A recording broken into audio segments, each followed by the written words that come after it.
watched a TED Talk the other day that talked about when you go through extreme trauma, there are two types of people. There are those that don't die, and there are those who bring themselves back to life. And what she meant by that was you can survive something, but if you're just like getting through the day, then you're not really living, and you have to find ways to restart life inside yourself. At least that was my interpretation of it. And so she suggested make a list. Make a list of I shut myself down when, or I come alive when. Whatever makes you feel alive inside. And so I started these lists, and it was really helpful because it was things like I shut myself down when I feel like I don't even have enough time to eat, you know, when my to-do list is too big. Things like that. I mentally shut down and I just go into survival mode. But the second list was even more crucial for me because I'm aware that there's parts of my life that aren't working very well. But what brings me alive? What sparks that in me that makes me feel like life is good, you know? And plants was one of those things. This is what I started just a few weeks ago. This is just my little indoor hope garden, and it is making me feel alive. Gardening is tricky for me because it can bring me a lot of joy when it's going well. And when it's not going well, I become so completely avoidant of it because I'm so scared of what the result's going to be that I avoid it completely and then it dies. Avoidance is a really big thing. A lot of people who don't have trauma think avoidance is just, oh, I don't feel like doing that. No, avoidance, when you have trauma, avoidance means that your brain thinks, I must avoid this or else something really, really, really bad, like something life-threatening is going to happen.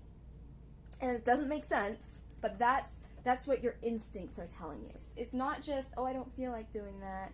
Oh, I'd rather not right now. It's nothing like that. When a week or two goes by that I am not able to water my garden at all, this is like in the summer, I just get scared of what I'm going to find.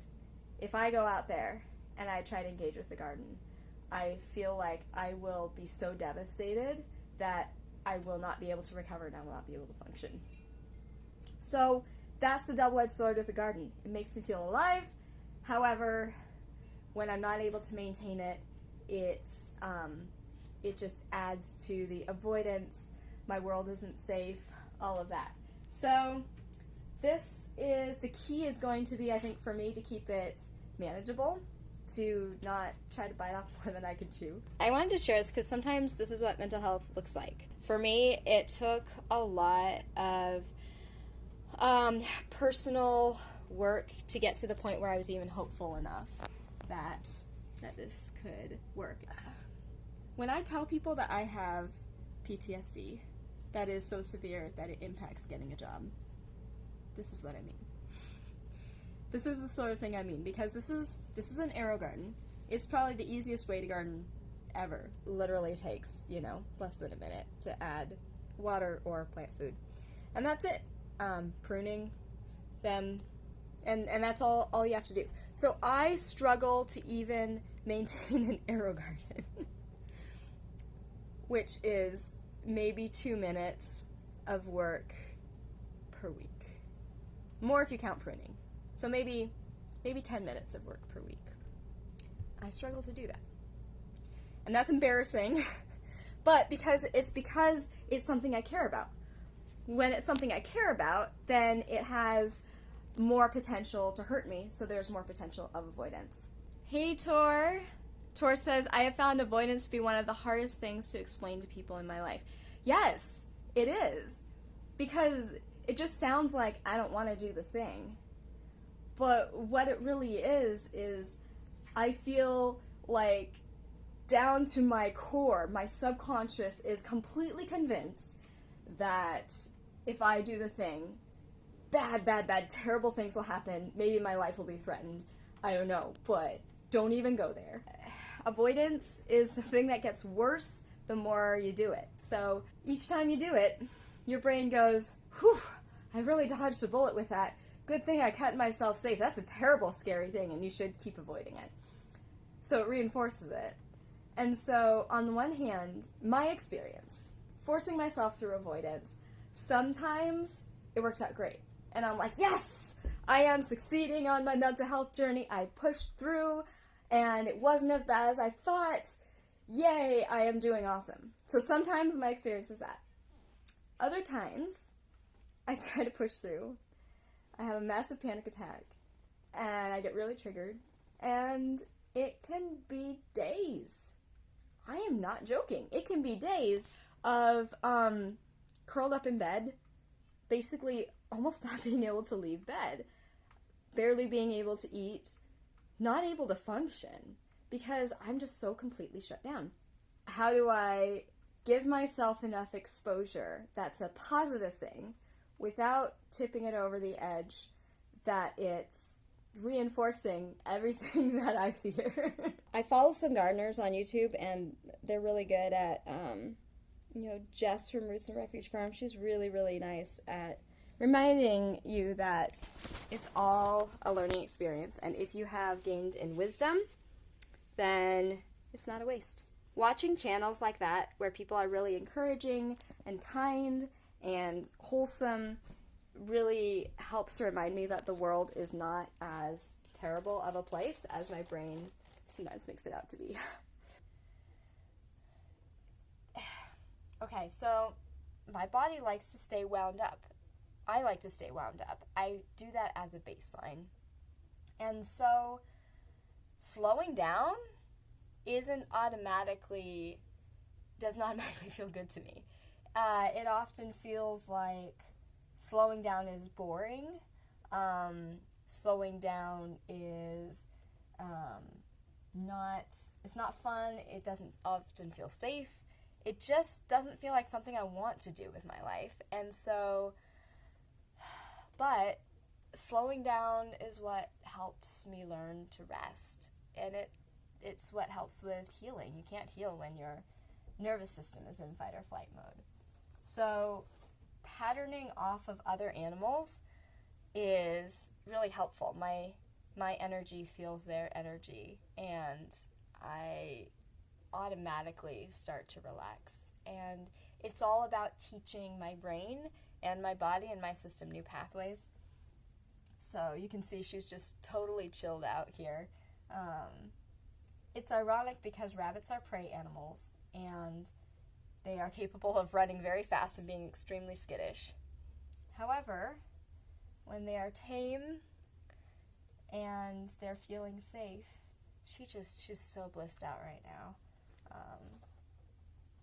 So I was talking earlier about this too, is like anything that's really positive for me, that means a lot to me, is also has the power to slay me, basically. And so over the course of my life, I've ended up shutting myself down from a lot of things that are meaningful to me, because I couldn't handle the chaos that happened with panic attacks and avoidance and flashbacks or whatever if I went into it and it somehow went badly. Brene Brown said you cannot selectively numb emotion. This is what she found in her research. Dr. Brene Brown, she researches vulnerability, and she says that when you decide to numb an emotion, you have to numb all of your emotions.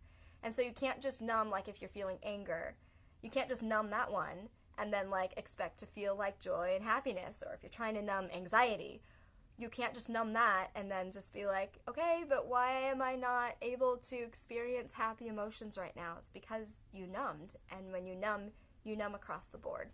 Yeah, if I'm trying to stifle a panic attack, then I'm not going to be able to go into any of the emotions that are more enjoyable to me. So I'm starting to learn that, and it's scary to step into that because I rely so much on maintaining control of myself, and that's how I try to keep everything together. And I'm trying to learn how to just have a healthier baseline, so I don't need to keep in such tight control. So, oh, everyone's doing hugs all around in my chat. I love it. Yay! Hugs. So, yeah, anyway, music is something, it moves me. I want to get back into it. I want to write songs again, and I want to let it move me. But I shut myself down a little while ago, and I have to give myself permission to go back into it, and permission for it to be messy, and for it to bring stuff up, and permission to maybe have a few panic attacks over it, maybe avoid it for a few days and go back to it, and just let all of that come up, because I try to be more dignified than that. I try to just have it more together than that, but then I live a more dull life, and I wonder, why does life feel like it's just chores and to-do list and waking up in the morning and eating, and why does it feel like life is that way? It's because I'm not taking the risk of feeling all of the extremes that would come up if I open those doors. So I'm trying to learn how to open those doors, and Lim is so supportive, even when I'm like breaking down more often because of it. I'm like, oh man, there's been so many days that I'm like, it's because I tried to get out of survival mode. I got myself out of survival mode last night, and this morning I cannot handle anything. I feel so raw emotionally when I pull myself out of survival mode. But it's exactly that raw feeling that also makes it possible to enjoy beauty and to just feel it to your core. And so it's part of it's just like, what kind of life do you want to live? And I want to go for the life that I'm feeling everything, and I'm enjoying it, and I'm writing out the lows rather than trying to mute them, rather than trying to avoid them. I'm just going through the lows because I know that there's beauty and enjoyment and happiness on the other side. So that is my whole spiel on mental health so far, where I'm at currently with it. And Tor says that's some raw truth right there. Thank you. I'm so glad it's resonating with you guys. It's vulnerable, and it's kind of hard work. Like, it's not always fun. In fact, it frequently is not fun. But it's that whole thing of, you only have one life to live. How do you want to spend it? Do you want to spend it shut down? Do you want to spend it, with problems that feel like they are preventing you from really living your life? Or do you want to tackle those problems head on and just be like, let's do this. Let's try it. Let's go for it. Even if it's messy, even if it doesn't work, at least I can say I tried. At least I can say that I didn't hold anything back. That's how I want to feel at the end of my life, is I didn't hold back. So